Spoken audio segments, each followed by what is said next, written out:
नमस्ते, म अग्नि कोइराला। आज तपाईहरु समक्ष मैले कक्षा 11 को नयाँ पाठ्यक्रममा समाविष्ट भएको पाठ 3 को सुधा त्रिपाठीद्वारा लेखिएको संस्कृतिको नयाँ यात्रा शीर्षकको निबन्ध लिएर म यहाँ प्रस्तुत भएको छु। यो निबन्ध प्रस्तुत गर्नुभन्दा पहिले म सुधा त्रिपाठीका बारेमा केही संक्षिप्त परिचय गराउन गइरहेको छु। सुधा त्रिपाठी अहिले नेपाली साहित्यमा धेरै जल्दो बल्दो र चर्चित नाम हो। उनी साहित्यका क्षेत्रमा विशेष गरी कविता, कथा, निबन्ध, समालोचना विविध विधामा कलम चलाउने साहित्यकार सुधा त्रिपाठी काठमाडौँमा अहिले त्रिभुवन विश्वविद्यालयको शिक्षाध्यक्ष भएर रहनुभएकी छन्। उनी अहिले अथवा उनी नेपाली महिलाहरूमा अथवा त्रिभुवन विश्वविद्यालयको शिक्षाध्यक्ष हुने पहिलो महिला पनि हुन्। सुधा त्रिपाठीको जन्म भनेको 2015 साल जेठ 28 गते दार्जिलिङको मिरिकमा भएको थियो र उनले शिक्षारम्भ भने दोलखाको सुनखानी भनेको कालीनाग सुनखानीको कालीनाग निमाविबाट गरेकी हुन्। उनका पिता साहित्यकार जगन्नाथ शर्मा त्रिपाठी हुन् भने माता भवानी देवी त्रिपाठी हुन्। 12 वर्षको उमेरमा 12 वर्षभन्दा अगाडि उनले कालीनाग निमाविमा दोलखामा पढिन् भने 12 वर्षपछि उनी काठमाडौँ गएर काठमाडौँमा पढिन् र नेपाली विषयमा एमए र विद्यावारिधि गरेर उनी त्रिभुवन विश्वविद्यालयमा नेपाली विषयको प्राध्यापक भएर शिक्षण गरिन् पहिले भने अहिले उनी अघि मैले भनिसकेँ त्रिभुवन विश्वविद्यालयको शिक्षाध्यक्षका रूपमा कार्यरत छन्। अब उनले नेपाली साहित्यमा मैले अघि भने कविता, कथा, समालोचना, निबन्ध र राजनीतिक लेखहरूसहित लेख्ने साहित्यकारका रूपमा चर्चित साहित्यकार सुधा त्रिपाठीका को पहिलो कृति भनेको मेरो व्यथाको गीत 2034 सालमा प्रज्ञा पत्रिकामा प्रकाशित छ र त्यो पहिलो पटक उनको त्यो रचना त्यो कविता रेडियो नेपालबाट पनि प्रसारण भएको थियो। अब यसपछि उनका कृतिहरूको उनले क्रमशः थुप्रै कृतिहरू लेखेकी छन्, 10-12 वटा कृतिहरू अनि पाठ्यपुस्तकहरू उच्च शिक्षाका उच्च माध्यमिक तहका अथवा क्याम्पस लेभलका पाठ्यपुस्तकहरू समेत उनले लेखेकी छन्। उनको बादल धरती र आस्थाहरू शीर्षकको निबन्ध सङ्ग्रह 2050 सालमा प्रकाशित छ। जीवन सूत्र र स्वप्नाभास निबन्ध सङ्ग्रह 2053 सालमा प्रकाशित छ। त्यस्तै गरी उनको दृष्टि चौतारी शीर्षकको समालोचनात्मक कृति 2058 सालमा प्रकाशित छ। त्यस्तै भोपीका कवितामा व्यङ्गालङ्कार चेतना शीर्षकको अनुसन्धानात्मक कृति पनि 2058 सालमा प्रकाशित छ। टाई सुट र सुँगुर भन्ने निबन्ध सङ्ग्रह व्यङ्ग्यात्मक निबन्ध सङ्ग्रह 2059 पनि प्रकाशित छ। त्यसै गरी उनको अमर सिर्जनाहरू शीर्षकको निबन्ध सङ्ग्रह 2065 सालमा प्रकाशित छ। निश्वासका गुजुल्टाहरू शीर्षकको एकाङ्की सङ्ग्रह 2055 सालमा प्रकाशित छ। त्यसै गरी नारीवादको कठघरामा नेपाली साहित्य शीर्षकको कृति 2067 मा प्रकाशित छ। नेपाली उपन्यासमा नारीवाद शीर्षकको कृति पनि 2068 सालमा प्रकाशित छ।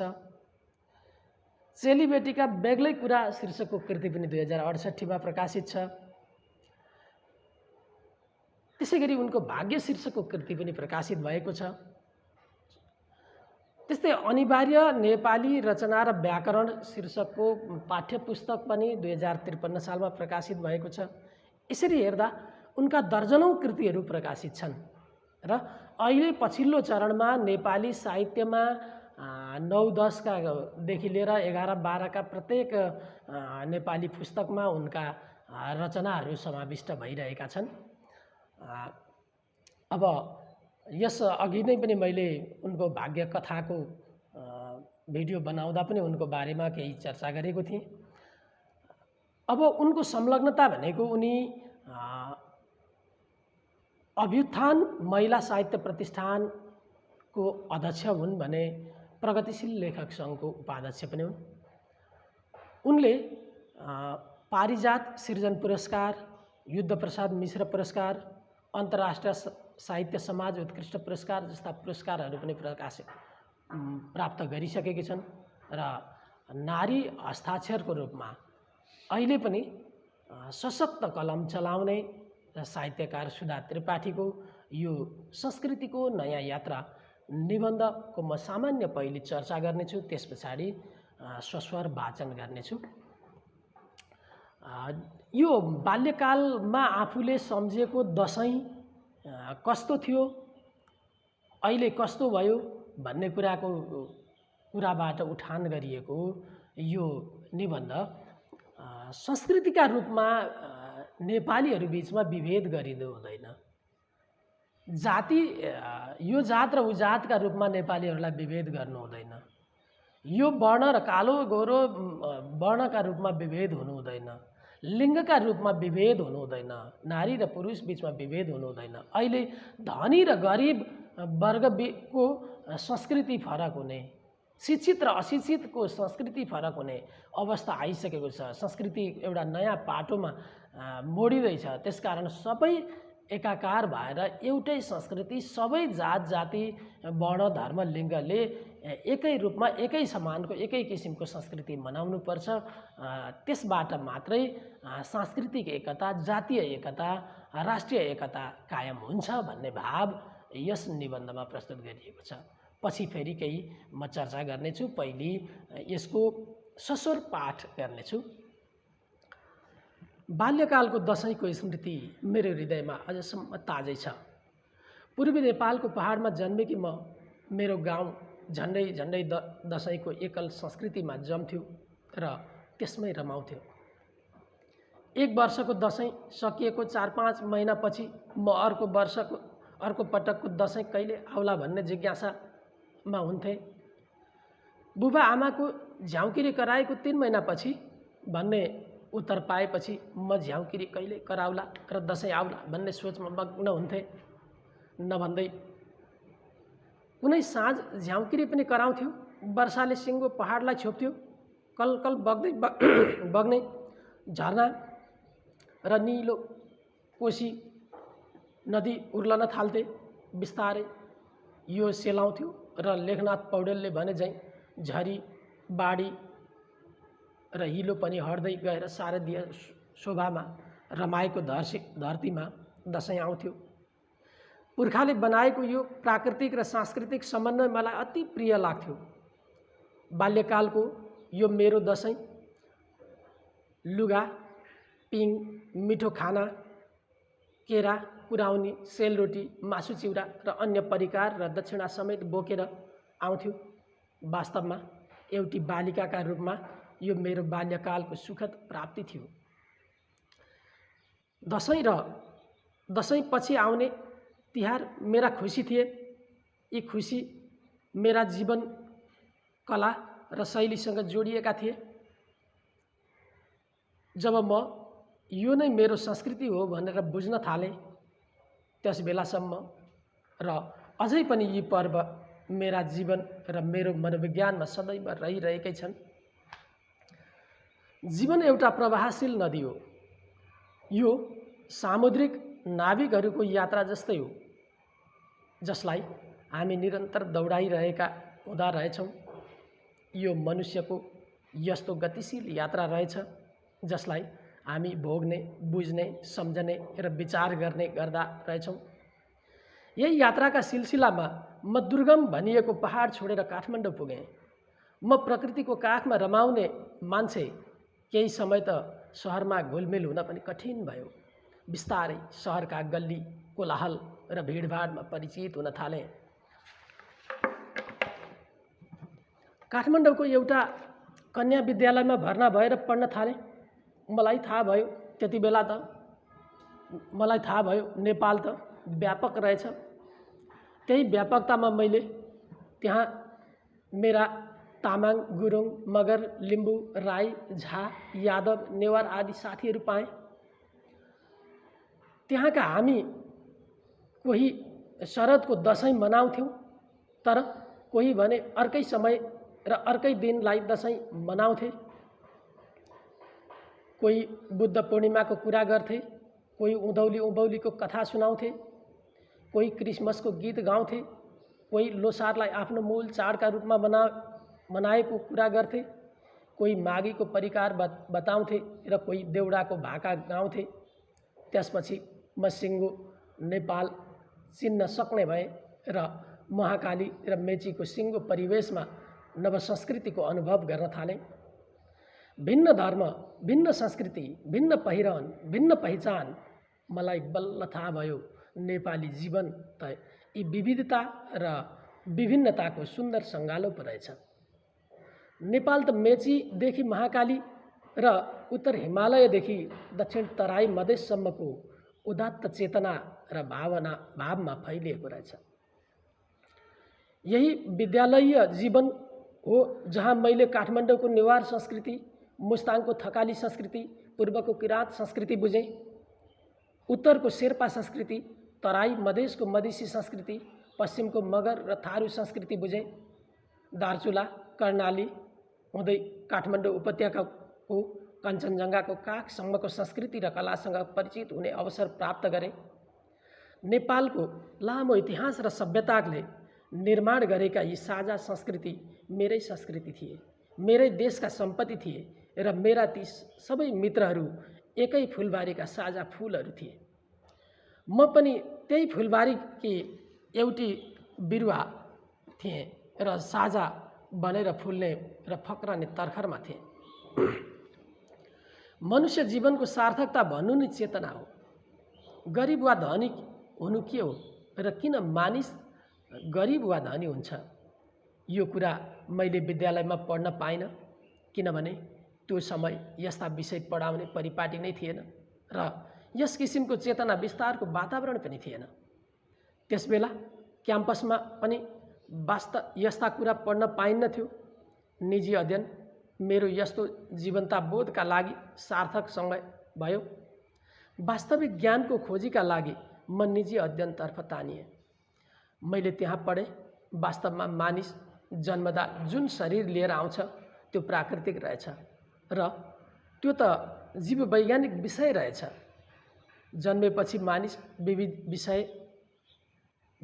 मानिस विविध कारणले धनी वा गरिब हुँदो रहेछ र त्यही आधारमा हामी एक थरीलाई सभ्य र बौद्धिक भन्दा रहेछौँ। हामी मानिस नै अर्का थरी मानिसलाई असभ्य र मूर्ख भन्दा रहेछौँ। यस्तो भन्नु गलत संस्कृति हो भन्ने कुरा मैले बुझेँ र समाजमा धनी र गरिबको भेद गर्ने संस्कृति खराब हो भन्ने बोध गरेँ। श्रमिक वर्गको आफ्नो संस्कृति हुँदो रहेछ। यस्तो संस्कृति श्रममा नै फल्ने, फुल्ने र फक्रने रहेछ। लोकजीवन, लोक संस्कृति, लोककथा तिनका जीवनका संस्कार थिए, संस्कृति थिए र आत्मा थिए भन्ने पनि बुझे। श्रम तिनका जीवनको मात्र नभएर राष्ट्रकै प्रतिष्ठा थियो भन्ने पनि थाहा पाएँ। त्यही कारण श्रमका आधारमा मान्छेमा भेद हुन्न भन्ने संस्कार मैले सिकेँ। मैले श्रम गर्ने कुरा त महत्त्वपूर्ण संस्कृति रहेछ भन्ने कुरा बुझेँ र आज विश्वमा श्रम, सिप र जाँगरले नै मान्छेले प्रगति गरेको रहेछ भन्ने पनि थाहा पाएँ। म महिला र मेरो एउटा छुट्टै वर्ग, म एकाकार हुने वर्ग महिला। अब मैले महिलाका बारेमा कुरा पनि बिस्तारै बोध गर्न थालेँ। महिला भएकै कारण म किन उत्पीडित भएँ? यो मेरो मनमा सधैँ उब्जने प्रश्न थियो। मेरा लागि किन छाउ पडी? मेरो प्राकृतिक जीवनमा आउने मेरो शारीरिक परिवर्तन, मैले भोग्ने रजस्वलाको समय, मेरो लागि विशेष सुरक्षा, म महिला, म कमजोर जस्ता कुरा किन? किन मान्छेमा यो भेद? किन समाजमा हामी पुरुष र महिलाको सामाजिक भूमिका भिन्न? किन मैले रात दिन काम गर्दा पनि मेरो श्रमको मूल्य भएन? खोइ मेरो पहिचान। म किन बोल्न सक्दिनँ? म यी प्रश्नहरूमा घोरिन थालेँ। मलाई लाग्यो प्रश्न गर्नु आलोचनात्मक हुनु हो र प्रश्नले मानिसलाई विवेकी बनाउँछ, तार्किक बनाउँछ र बुद्धि दिन्छ।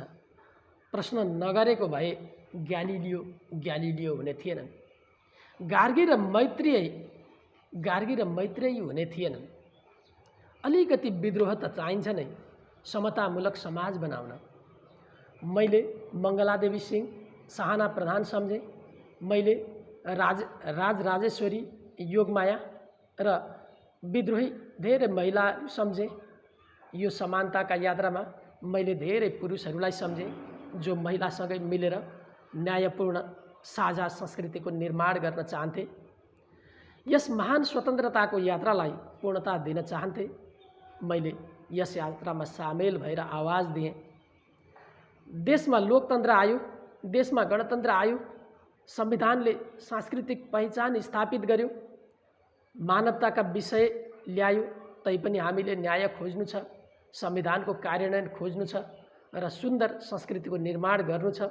हामीले प्राप्त गर्ने न्याय पनि यही हो। नयाँ नेपालको सांस्कृतिक दिशा र गति पनि त यही हो। म बारम्बार सम्झन्छु, घोरिन्छु र चिन्तित पनि हुन्छु।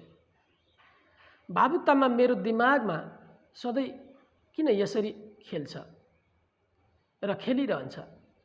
समाजमा किन यस्तो संस्कृति बन्यो र बनाइयो?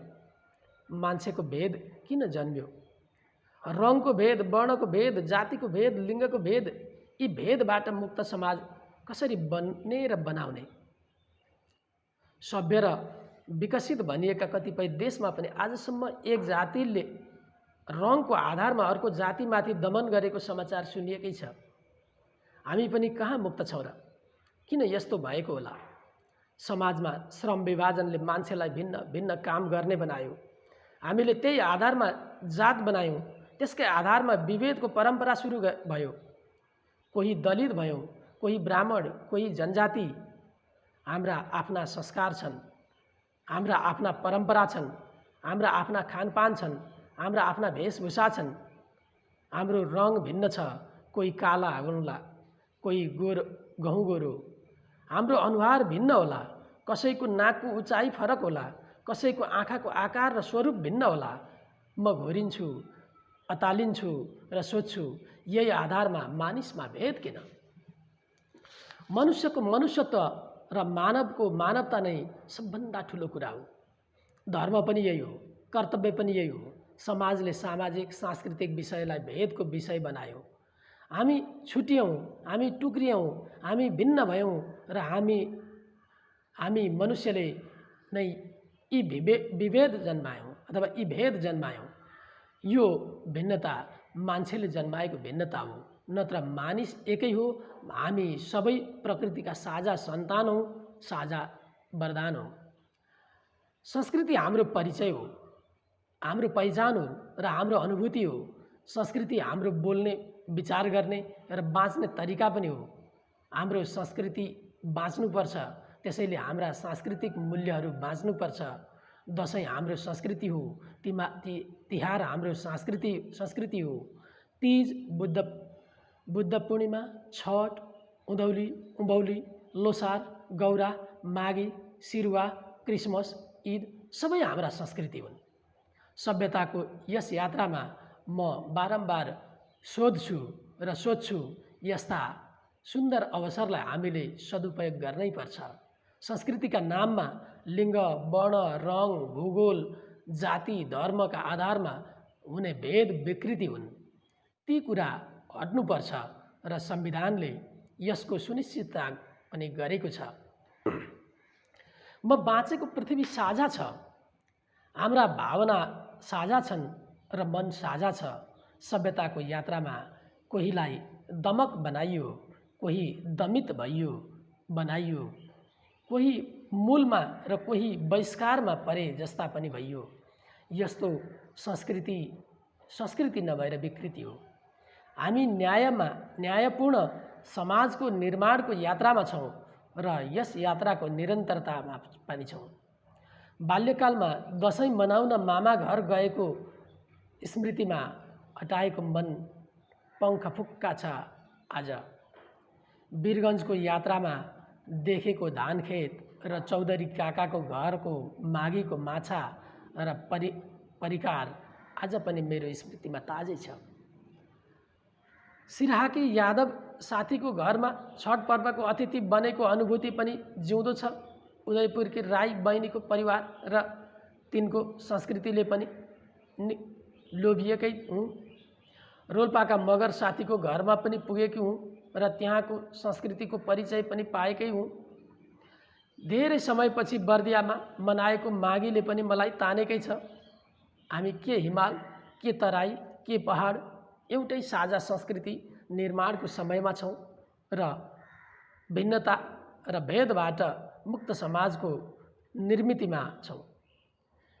मेरो 6 दशक लामो यस यात्रामा परिवर्तन देखेकी छु र रमाएकी छु। यति भएर पनि म अझै सन्तुष्ट छैन। नयाँ समाज र नयाँ संसारको खोज मेरो जीवन यात्रा हो।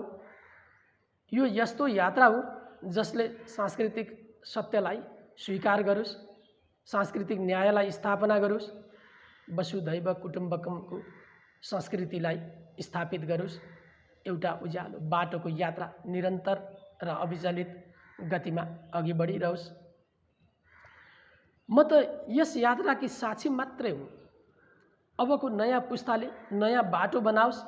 नयाँ पुस्ता एउटा नयाँ उज्यालो हो र तिनका आँखामा मैले देखेको उज्यालो ज्योति यही हो। अब यो निबन्ध सरसर्ती पाठ गरिसकिएको छ। यहाँ संस्कृतिका आधारमा विभेद हुनु हुँदैन भन्ने कुरा एकातिर छ भने अर्कोतिर कर्मका आधारमा श्रम विभाजन भयो अनि श्रमका आधारमा श्रम गर्ने मानिसहरूले आफ्नो आफ्नो काम गर्न थाले अनि त्यही कामका आधारमा विभाजन गरेर जात बनाइयो। यो जातमा का आधारमा मान्छे विभाजित हुनु हुँदैन। अब नयाँ संस्कृति, सबैको एउटै साझा संस्कृति, सबैले मान्ने आफ्ना आफ्ना जातीय संस्कृति अथवा आफ्ना परम्परा, एकको संस्कृति अर्काले मान्नु पर्यो। एउटा जातले मानेको संस्कृति अर्काले पनि सहिष्णुतापूर्वक हैन वसुधैव कुटुम्बकमको नाताले मानोस्, सबै एउटै होस् भन्ने भाव राखेको पाइन्छ यस निबन्धमा। सबै मान्छे जन्मिँदा प्रकृतिमा सबै एउटा सिङ्गो शरीर लिएर जन्मियो र पछि उसलाई धनी गरिब भनेर विभेद गरियो, शिक्षित अशिक्षित भनेर विभेद गरियो, यो जाति ऊ जाति भनेर विभेद गरियो, कालो गोरो भनेर विभेद गरियो। यसरी विभेदका आधारमा संस्कृतिलाई पनि फरक फरक बनाइयो। तर सबैको साझा एउटै संस्कृति बनाउनुपर्छ। संस्कृति मान्ने अधिकार संविधानले पनि सुनिश्चित गरेको छ। तर त्यो संविधानको कार्यान्वयन गराउने पक्षमा हामी सजग हुनुपर्छ भनेर राजनीतिक आवाज पनि निबन्धकारले यस निबन्धमा उठाएकी छन्। र आफू सबै संस्कृतिसँग परिचित रहेको, पूर्वदेखि पश्चिमका सबै संस्कृतिहरू, थारू संस्कृतिहरू, देउडादेखि लिएर यता किराँत संस्कृति, मधेसी संस्कृतिदेखि लिएर हरेक संस्कृतिहरू आफूले बुझेको छु र दसैँ तिहार पनि हाम्रो संस्कृति हो र सबैको साझा संस्कृति हो र अरू संस्कृतिहरू पनि सबैका साझा हुन् भन्ने भाव यहाँ व्यक्त गरिएको छ। भूगोलका आधारमा, रङका आधारमा, वर्गका आधारमा, लिङ्गका आधारमा, धर्मका आधारमा विभेद गरिनु भनेको संस्कृति होइन, त्यो चाहिँ विकृति हो। त्यसकारण हामी विकृतिलाई प्रश्रय नदेऊ, विकृतिलाई बढावा गरौँ, संस्कृति असल संस्कृति मान्ने परम्परा बसाउँ। यो नै संस्कृतिको नयाँ यात्रा हो भन्ने भाव समग्रमा यस निबन्धले प्रस्तुत गरेको छ। हवस् त आजलाई यति नै। यो भिडियो हेरेर प्रतिक्रिया दिन सब्सक्राइब गर्न नभुल्नुहोला। धन्यवाद।